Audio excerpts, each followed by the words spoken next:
Hello, my dear students, and welcome to the newest episode of the Transpersonal class.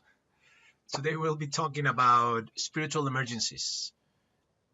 The good news is that this topic is in some ways a very easy topic to understand. The better news is that we're going to have one speaker, Michelle, who's going to be talking about it in class. So we'll get. She's an expert in the field, which I am not. So I'm really excited that she's going to be lecturing us on this, and we'll learn from it. But anyway, I want to still make this video for you to get the very basic of it. So something that probably you didn't get from the, I know you didn't get from the readings, was a definition of spiritual emergency. And by the way, originally back in the 90s, when Stan Groff and his wife, Christina Groff, came up with the idea of spiritual emergency, they thought that it was always an emergency. Since then, things have changed and say that sometimes it doesn't have to be quite as dramatic an emergency like. So we talk now about spiritual emergencies and spiritual emergence as to differentiate those two. But anyway, let me give you, I'm going to read it, the definition that Groff and Groff back in the 90s said about spiritual emergencies. Say, spiritual emergencies take the form of non-ordinary states of consciousness and involve intense emotions, visions, and other sensory changes, and unusual thoughts, as well as various physical manifestations. These episodes often revolve around spiritual themes. They include sequence of psychological death and rebirth, experience that seem to be memories of previous lifetimes, feelings of oneness with the universe, encounters with mythological and spiritual beings, or similar motifs. So that's a spiritual emergency. And the idea of some psychiatric states or psychiatric crisis could be opportunities for spiritual growth is not new from Groff and Groff. They just systematize it in a way. But Asagioli talks about this, Jung talks about it, Maslow talks about it a little closer to our time. R.D. Laing talks about spiritual emergencies and their value for spiritual growth. So this is a topic that is relevant for us. And it may be in our class you have people that have had spiritual emergencies or are going through or have gone through a spiritual emergence. And I invite you that once we're in class in the discussion, if you feel safe, talk about this. But if not, you're not required. You're not required to have had a spiritual emergency to be part of this class. Let me put it that way. A thing that keep into consideration is that spiritual emergencies and psychopathology in some ways, remember that we were talking about the intersection between therapy, culture, and spirit. So this is a place where this becomes very, very clear, because what can be seen as a spiritual emergency or a psychotic breakdown to some, it can be seen as a normal part of spiritual growth. Let's use as an example the shamanic crisis, right? The shaman to be has what is called sometimes a shamanic illness, where he or she goes into spirit realms and it has experience of death and rebirth or disintegration and reconstruction. Various mythologies, the Mayan is a good example of it, has examples of this, going to the underworld and being dismembered and then remembered with a different characteristics.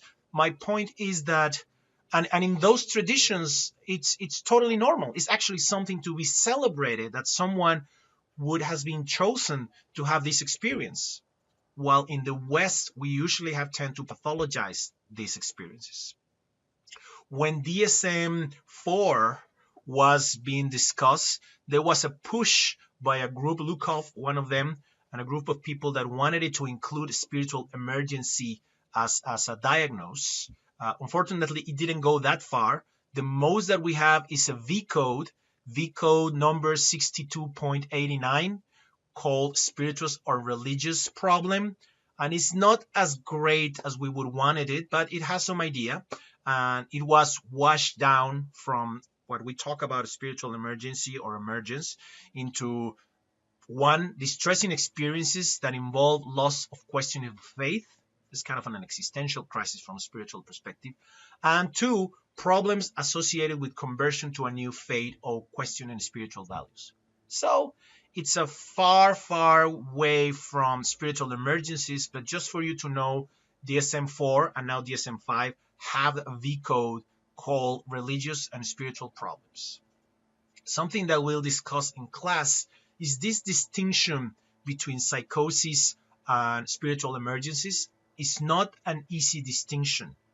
There are some that talk about how spiritual emergency is just one form of psychosis, and there are others, we are probably more close to them, that will say that psychosis is actually a subgroup of spiritual emergencies. In class, we will pass around a format or a questionnaire from paper that has some descriptions of different forms of spiritual emergency, including psychosis. So you can begin to work with these differences. But again, it's not always clear how to differentiate this, and this will be discussed in class.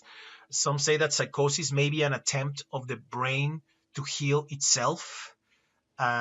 Sometimes not even the content. Sometimes the content between a psychosis experience and a spiritual emergency experience may be quite similar.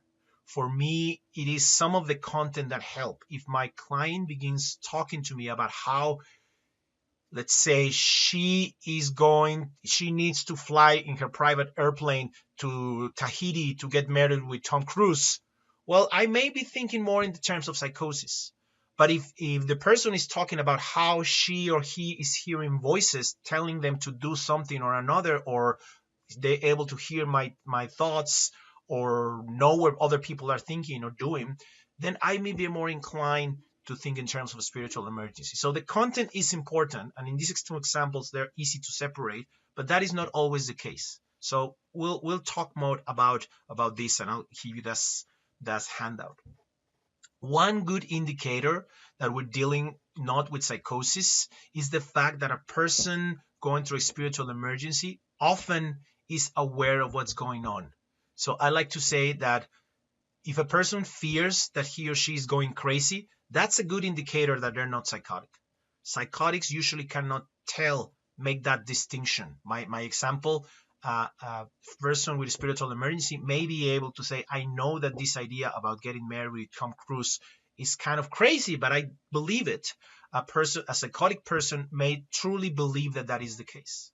And again, that's a low hanging fruit type of example, but we'll talk more about this in class.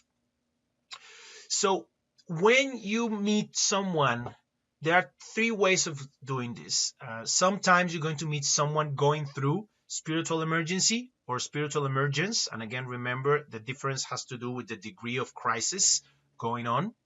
And often what you're going to find out is you're going to have someone that went through or is going into the phases of spiritual emergency, and you're going to have to help them to construct a new narrative about the experience, about how to integrate this experience into their lives, and what does this experience mean. So you're going to help them to telling the story of what's going on. And I can think of a beautiful case. When I start working with this client, the client start talking about psychotic breaks, and as we start talking, I start talking more with her, she moved talking about episodes, and from episodes to events, and from events to openings.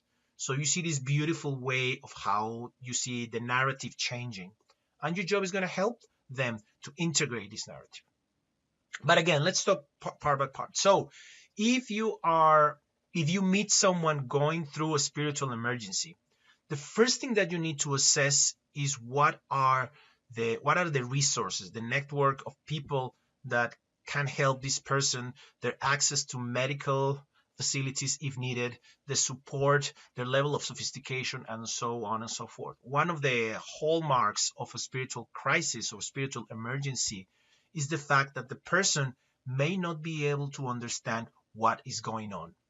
In other words, if they have a language, if they have a story, if they have a framework to understand, let's say, Kundalini awakening, the person may not freak out.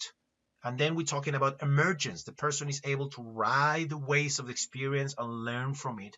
as opposed to someone that is not aware of what's going on and therefore can get really freaked out and scared about what is happening to me, what's going on, am I going crazy? So you need to find out about the resources, if the person is going to choose to go to the hospital or not.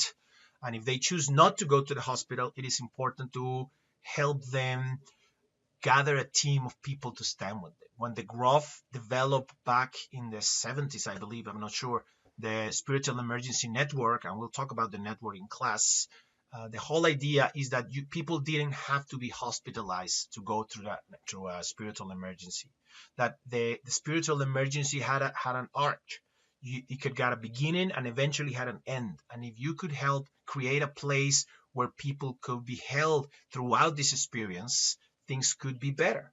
In fact, Groff used to criticize that the problem with the way hospitals treat spiritual emergency is that the material that is trying to emerge, then they give the people an antipsychotic that blocks that process. And so the process is never completed. The gestalt is never completed. And when they see, okay, let's see if this person can get out of the antipsychotics, the material again tries to emerge. So they give them medication again. So there's never room for finalizing the projects.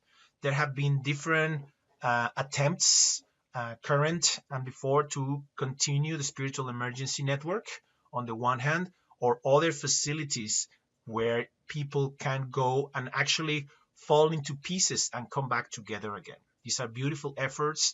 They're hard to hold or to maintain because they're time consuming and resource demanding, people resources and people time, because it's not like you can do it from 9 to 5.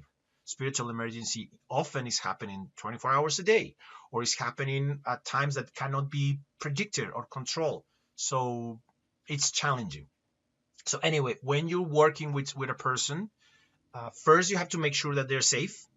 Sometimes, and we'll talk about this in class, sometimes you have to recommend person to give them antipsychotic medications. If the person is not safe, and if there's no the holding environment for this person to feel safe, the best thing to do, and I know this can be controversial, is to give them something to keep them safe.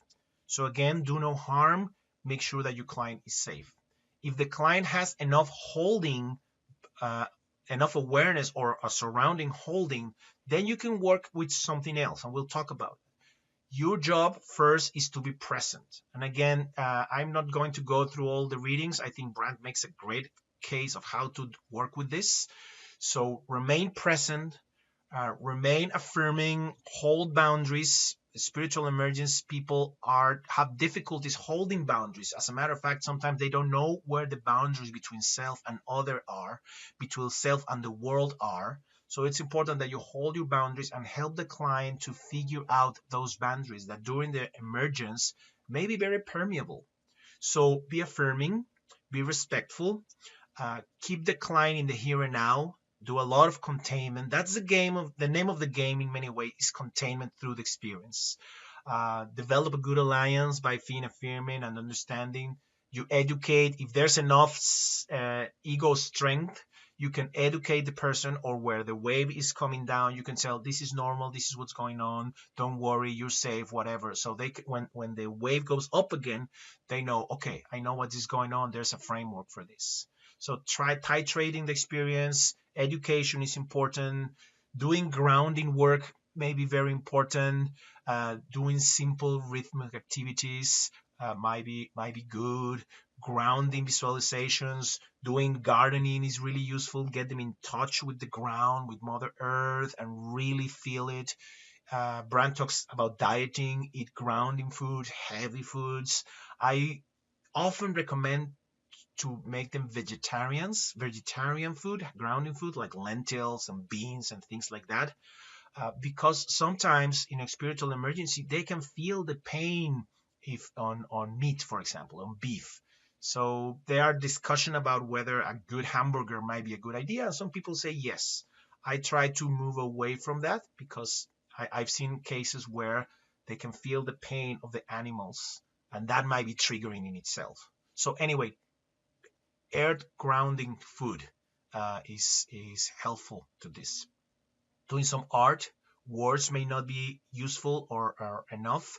So painting young mandalas, as you may remember, are able to compensate and construct and sometimes organize. The whole idea of the mandala surrounded by a circle is this idea that it helps organize disorganized material, chaotic material, multidimensional, uncontradictory. There's a holding for it. The whole idea of mandalas in both holotropic breathwork and Jungian world is because to create some order into this chaos that is going on. If writing is available, do it. Like in the case of Brian, if you remember one of the readings, that is very available. If possible, keep them away of psychiatric drugs. And I did say something about when it might be a good idea to offer that as an option. Creating of rituals may be important. That is during the experience. After the experience, like I said, the idea is to help them integrate, to help them process. Okay, so what happened? What does this mean? And sometimes when you have people that have one or more experience, help them plan for the future if there is another one.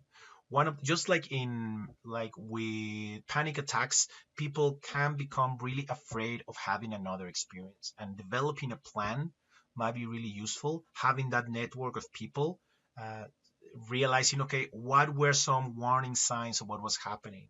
Often, for example, lack of sleep is a good indicator of something cooking, whether it's a psychotic break or a spiritual emergency.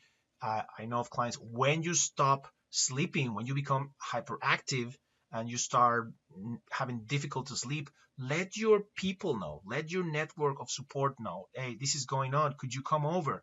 And that sometimes that's what it needs, someone there. So someone is kind of minding the store so the person can rest. And they say, I don't have to be hyper vigilant because something could happen, something could happen. No, if something could happen, don't worry, I'll take care of you. And then the person relaxes and it's not a big deal anymore, or they can go through the waves as they go. That is most of it, beside what we're going to be talking about in class. Let me just end by talking briefly about the handout that you're going to have with the different types of spiritual emergencies, just so you have the language. And again, this comes from Groff and Groff. The dark night of the soul. This is a very hard one, type of a very, very dark depression in a way. There's a sense of loneliness, experiencing insanity, preoccupation with death. That's, as his name called it, is a dark night of the soul. And we have the language itself, some from Juan de la Cruz, John of the Cross, who talks about the dark night of the soul and dark night of the senses as experience when the divine is withdrew from your experience and you feel like nothing is meaningful. So that could be a type of painful spiritual emergence or emergency. The awakening of Kundalini, perhaps the most famous one. And if you see, like in the case of Julia, was that a Kundalini awakening? To give you the basics, Kundalini awakening is this powerful sensation of heat and energy streaming up the spine. We know about the chakras. Kundalini is at the base of the spine, and Kundalini awakening is this energy that begins moving upwards. So people experience tremors, shaking, spasms, kriyas, they're called in the Hindu tradition. Was Julia having a Kundalini awakening? For something for us to discuss, because it is important, depending on the type of spiritual emergence or emergency, what type of work we're going to do. So spiritual emergencies. Shamanic crisis, I talk a little bit about this. It resembles the type of the shamanic illness of ancient traditions. How do you hold this? How do you hold this? Hopefully you or someone knows about this type of experience. I can help this person go through this process, help them understand what is going on so they don't freak out. If the client freaks out, just like with psychedelics, it is what you resist what persists. It is what you resist that you magnify. But if you know what's going on and you can help the client navigate it, it's probably not going to be as painful. Episode of unity consciousness would be the next one. This is about peak experiences. And peak experiences, as Maslow discovered, are not rare at all. And when you have the context, they're beautiful. But when you don't know what's happening, this sense of unitive consciousness can be experienced as a dissolution of the self and may be really scary. What's happened to me? I'm disappearing. Am I dying? The fear of not being is terrifying for ego. So again, if you can help someone to navigate that process, it's not that scary. And you can trust that the process will be contained and it will resolve itself. But again, if you fight against it, then that magnifies. Psychic opening is the opening to extrasensorial perceptions, precognition, telepathy, etc. That again, when it happens, welcome, is interesting to say the least. But when it doesn't, when you don't know what's going on, it can be really scary. Near-death experiences, well, I don't think I need to explain those, but those can trigger spiritual emergency or spiritual emergency because they are meaningful, powerful experience. There are quite a few cases of people that were even non-believer, atheists, you could say, and had a near-death experience that brought about a questioning of everything and an opening to the spirit, which is the whole idea of spiritual emergency, right? Past life experiences would be the next one, which is when you have this strong karmic, and we're using very specific language here, karmic experience begin to emerge in consciousness. That can be difficult to navigate life because it's almost like your reality is a movie and another movie is being projected on top of that. So it is disorienting. But again, with proper guidance and knowledge, it's something to navigate. Possession states, these have gotten a lot of press. They're dramatic and they're usually not that like the movies. Although you can find some dramatic ones in YouTube. If you're really into it, look for possessions, not movie version possessions, but there's a lot there. But again, if we believe in the divine archetype of the self, it makes sense for it to be the opposite archetype, the demonic archetype. The archetypes balance each other, or they come like in pairs, like the yin yang, positive and energy. And again, it's just the archetype taking over, just like the hero would, or the adventurer, or the wise one would take over. Just it happens that we have negative associations with the demonic archetype. And again, this would be a topic in itself.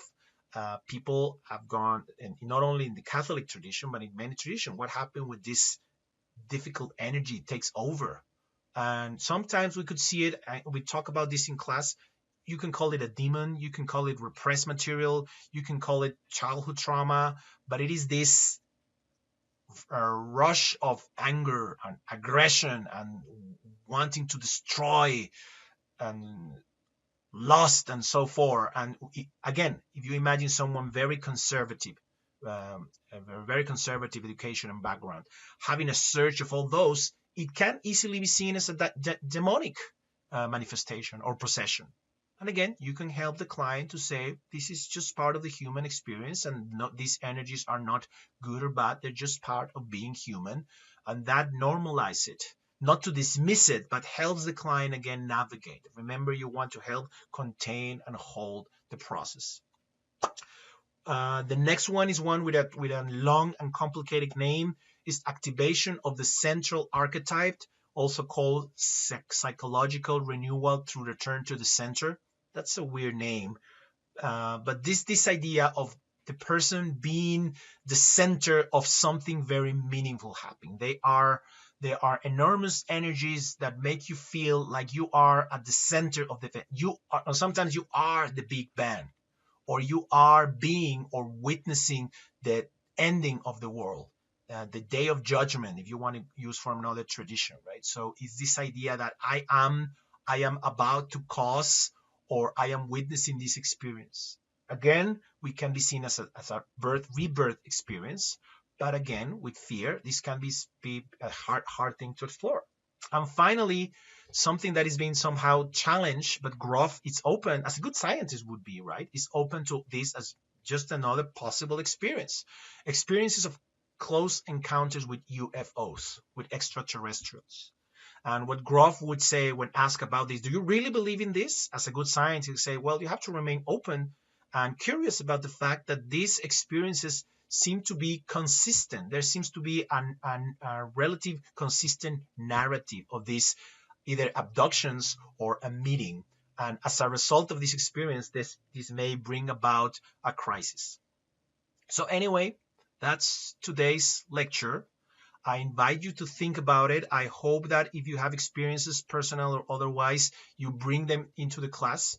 And if you still have the energy, I would invite you to read the case of Julia that we read for the class and think about how would I have done this? How would I work with this client if this would have been the case that I would be the therapist working with this? Anyway, thank you so much. See you in class.